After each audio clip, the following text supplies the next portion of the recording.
మీరాబాయి గొప్ప శ్రీకృష్ణ భక్తురాలు. ఆమె తన మధురమైన గానం, నాట్యంతో అందరినీ ఆకట్టుకుంటుంది. కృష్ణ భక్తులకు మీరాబాయి పాటలన్నా, నాట్యమన్నా అమితమైన అభిమానం. మీరాబాయి తన భర్త భోజరాజ్ మరణం తర్వాత తీర్థయాత్రకు వెళ్ళింది. తీర్థయాత్రలో భాగంగా ఆమె బృందావనం చేరుకుంది. బృందావనం వెళ్ళిన మీరాబాయి వైష్ణవ శాఖకు అధిపతి జీన్ గోస్వామిని కలిసేందుకు ప్రయత్నించగా ఆయన నిరాకరించారు. తనను ఏ మహిళ కూడా కలవకూడదని ఆదేశించాడు.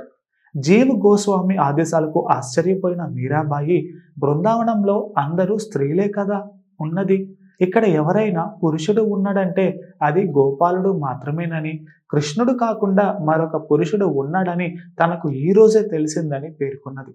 ఎప్పటిలాగే మీరాబాయి తన పాటలతో శ్రీకృష్ణుడిని ధ్యానిస్తూ ఉండిపోయింది. మరుసటి రోజు బృందావనంలోని శ్రీకృష్ణుడి గుడి తలుపులు తెరచిన జీన్ గోస్వామి ఆశ్చర్యపోయాడు. ఎదురుగా కన్నయ్య విగ్రహం గాగ్రా చోలి ధరించి, చెవులకు చెవిపోగులు, ముక్కుకు ఉంగరం, పాదాలకు గజ్జెలు ధరించి అచ్చంగా చూసేందుకు స్త్రీ రూపంలో కనిపించింది. ఆలయ ప్రధాన పూజారి జీవ్ గోస్వామికి ఏమీ అర్థం కాలేదు. పురుష రూపంలో ఉండే స్వామివారు స్త్రీ రూపంలో ఎలా మారిపోయాడని ఆశ్చర్యపోయాడు. తన శిష్యుడిని ఈ విషయం గురించి అడగగా తనకేమీ తెలియదని, తలుపులు మూసింది మీరే, ఇప్పుడు తలుపులు తెరిచింది మీరే, మీకు తెలియకుండా ఈ తలుపులు ఎవరూ తీయలేదని చెబుతాడు శిష్యుడు. శిష్యుడు చెప్పింది విని జీవ్ గోస్వామి ఏం చేయాలో అర్థం కాక అలానే ఉండిపోతాడు. వెంటనే ఆ శిష్యుడు మరికొన్ని మాటలు చెబుతాడు. ఇక్కడికి సమీపంలోని ధర్మశాలలో ఓ మహిళ ఉందని, నిన్ను కలవాలనే కోరికను ఆమె వ్యక్తం చేసిందని, మీరు ఎవరిని కలిసేందుకు అంగీకరించడం లేదని అంటాడు.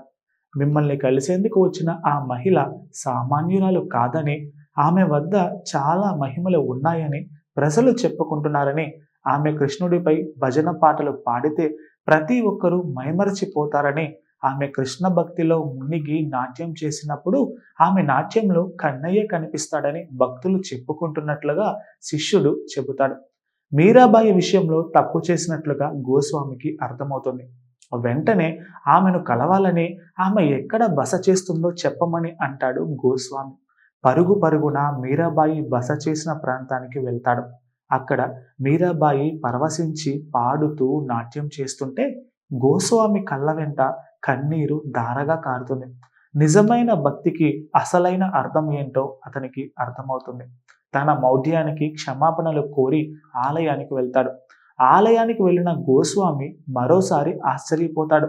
అప్పటి వరకు స్త్రీ రూపంలో కనిపించిన శ్రీకృష్ణుడు తిరిగి యథాస్థితిలో ఉండటం గమనించి కన్నయ్య మహిమ అంటే ఇదే అని అనుకుంటాడు. Please subscribe to the channel and download the Politicos app from the links in the description.